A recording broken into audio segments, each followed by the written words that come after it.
Hello everybody, it's Mrs. Pound and we are starting a new chapter, chapter 3.1 on Introduction to Plants from Purposeful Designs Life Science.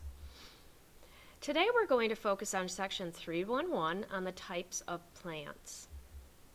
So our objectives today are to classify plants as vascular and non-vascular, provide examples of seedless plants, gymnosperms and angiosperms, and differentiate between annuals, biennials, and perennials. So three characteristics all plants share are, first, plants make their own food through photosynthesis, and we have studied photosynthesis when we talked about plant cells. Second, plants have cell walls outside of their cell membrane. Remember, the cell wall is this structure around here that gives plants their structure and holds them up. Also provides protection for the cell. And third, plants reproduce with a two-part life cycle. And the two parts of that life cycle are, the first part is the gametophyte. Remember, gametes are the sex cells. This is the phase of the plant that produces sex cells or gametes. And in this moss down here, the green part is the gametophyte. And we'll be talking more about that later. The sporophyte is the spore-producing phase of a plant. This capsule up at the top here, that is this brown part, this is the sporophyte of a moss that produces spores. So two major criteria for classifying plants are reproductive structures and whether they are vascular or non-vascular. So let's take a look at what these things mean. First is non-vascular. This is a type of plant that does not have vessels to transport materials. And moss in the background is an example. So remember, we in health have been studying the vascular system. That is the system that contains arteries and veins. Those are vessels that transport materials. Well, plants can have vessels that transport materials as well, but some do not, like moss. Water and nutrients move through a non-vascular plant by diffusion and osmosis, which we have also discussed in class. And another example are liverworts that are in the background here.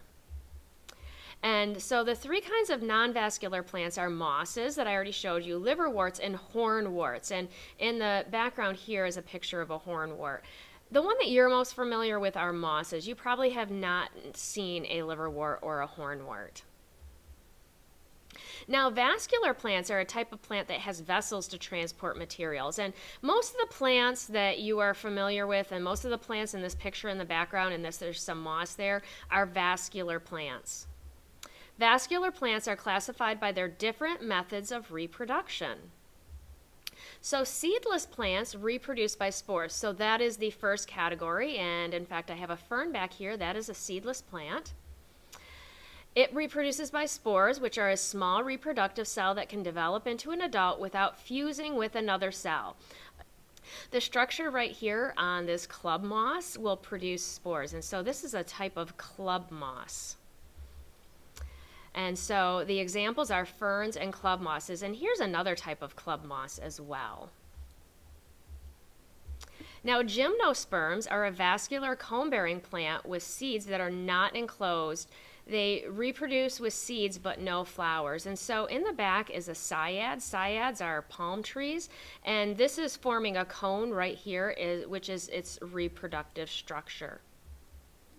Some example are cyads, ginkgos, which are a tree that can be found, some people plant around here, nettophytes, and conifers. Now, you know what a conifer is, so I didn't include a picture. In the background is a nettophyte, and you can see the cones right here. It's a very unusual plant that we do not have around here. Also, there are angiosperms, and this is a vascular plant that produces seeds and flowers. So right here, this is a grass, and you probably didn't realize maybe that grasses even had flowers because they're very small, but these are the flowers that will open up on a grass. Some examples are crops like wheat, weeds, shrubs, garden flowers, and trees. And this here is a flower from a tulip tree.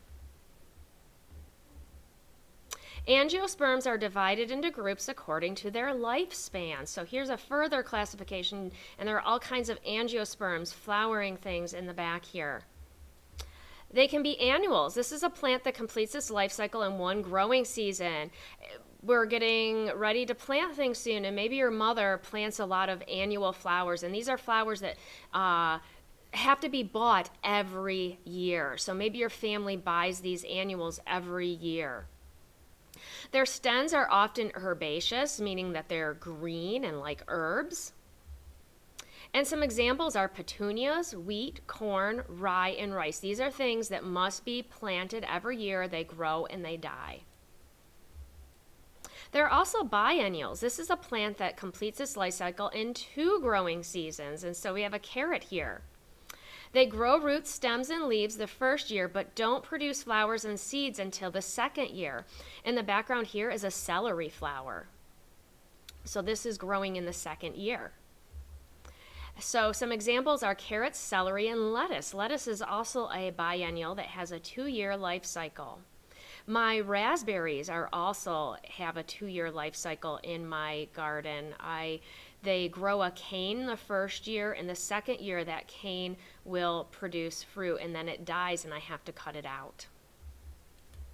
A perennial is a flowering plant that lives for more than 2 years. So here in the background, these are peonies. That is a perennial.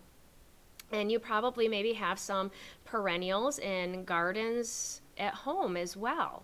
These are plants. My mom likes perennials because she has to buy them once and hopefully they'll stay alive and come back. She doesn't have to replant them every year. They become dormant in the winter and grow again the next year. Just like these trees in the background, they drop their leaves, they became dormant, and then they will become active and start growing in the spring. Their stems are woody. These are gooseberries, and you can see this is a very woody looking stem. It is not herbaceous, it is not green. And some examples are trees, chrysanthemums, and peonies. So chrysanthemums are a fall flower, but they will come back up each year as well. And the dormant part is the root underneath. It's the green part will die off, but it will come back every year. So our objectives today were to classify plants as vascular and non-vascular, provide examples of seedless plants, gymnosperms, and angiosperms, and differentiate between annuals, biennials, and perennials. So don't forget your 5 questions in your notes and keep watching this video to answer the questions at the end.